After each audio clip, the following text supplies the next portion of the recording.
गणेश जी की कहानी। एक समय की बात है, एक ब्राह्मण और उनकी पत्नी थी। उनके पास एक पुत्र था। वह छोटा सा बच्चा गणेश जी का बड़ा भक्त था। वह दिन रात गणेश जी की सेवा में लगा रहता था और घर के कामों में कभी भी ध्यान नहीं देता था। इससे उनकी पत्नी बहुत चिंतित हो जाती थी। वह अकेले ही घर का सारा काम करती थी और यह बात उसे बहुत दुखी करती थी। ब्राह्मणी बहुत दिनों तक अपने पति को समझाने की कोशिश करती रही, परंतु उसके पति का मन बदलने का नाम ही नहीं लेता था। घर में रोज झगड़ा होता था और उनका बेटा उनकी बातों को कभी ध्यान नहीं देता था। एक दिन बेटा दुखी हो गया और उसने तय किया कि वह गणेश जी से मिलकर ही वापस आएगा। उसने मन में ठान ली कि आज वह गणेश जी के पास जाकर ही घर लौटेगा। वह जोर जोर से जय गणेश बोलते हुए बहुत दूर एक घने जंगल में चला गया। लड़के को डर भी लगने लगा, लेकिन वह निरंतर जय गणेश बोलता रहा। तभी गणेश जी का सिंहासन झूलने लगा और रिद्धि सिद्धि बोली, महाराज, तुम्हारे प्रेम भक्त ने तुम्हारी पुकार सुन ली है। अब तुम्हें उसकी रक्षा करनी चाहिए।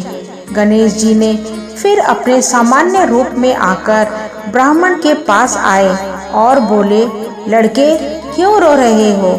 लड़के ने बताया, मुझे गणेश जी से मिलने का बहुत मन था, लेकिन मैं डर गया हूँ। गणेश जी ने हंसते हुए कहा, तुम्हारा डर कैसे दूर हो सकता है? मैं यहाँ हूँ।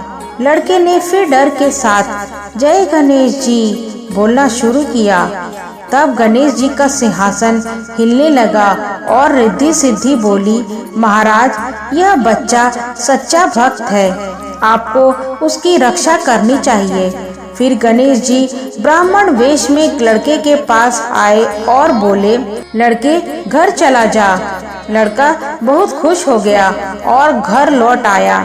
तब उसने घर की ओर देखा तो उसे चौंकने की बजाय अद्भुत दरबार दिखाई दिया।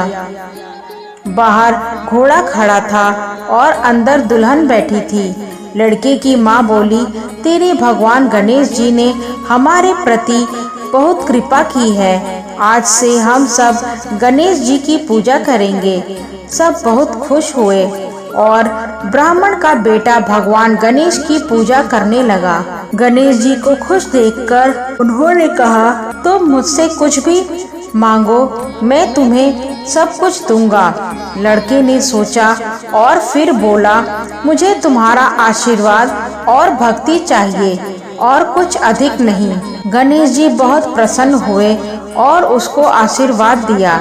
इसके बाद उनका घर में सुख शांति बरसने लगी और उनके बेटे को सब धन धान्य से लाभ हुआ। जय श्री गणेश।